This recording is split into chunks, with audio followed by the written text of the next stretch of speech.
এর মধ্যে এক প্রচন্ড হৃদয় মহিলার কোল থেকে দুধের শিশুকে টান দিয়ে অগ্নিকুণ্ডলিতে নিক্ষেপ করে। তাদের ধারণা শিশুর দুরবস্থা দেখে মহিলা তাড়াতাড়ি সেজদা দিয়ে দিবে, কিন্তু শিশু আগুনে পড়ার পর আমার আল্লাহর কুদরত প্রকাশ হয়, শিশুর জবান খুলে যায়।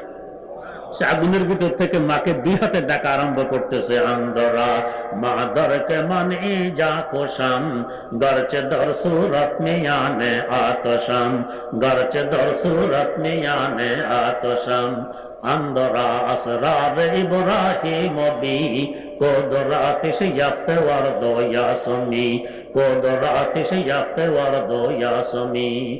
ও মা, খবরদার খবরদার, মূর্তির সামনে মাথা নত করে সেজদা দিয়ে ঈমান হারা হবে না, কপাল নাপাক করবে না। মা, যদিও দেখো আমি আগুনের ভিতরে আছি, এটা সূরতে আগুন, বাস্তবে ফুল বাগান।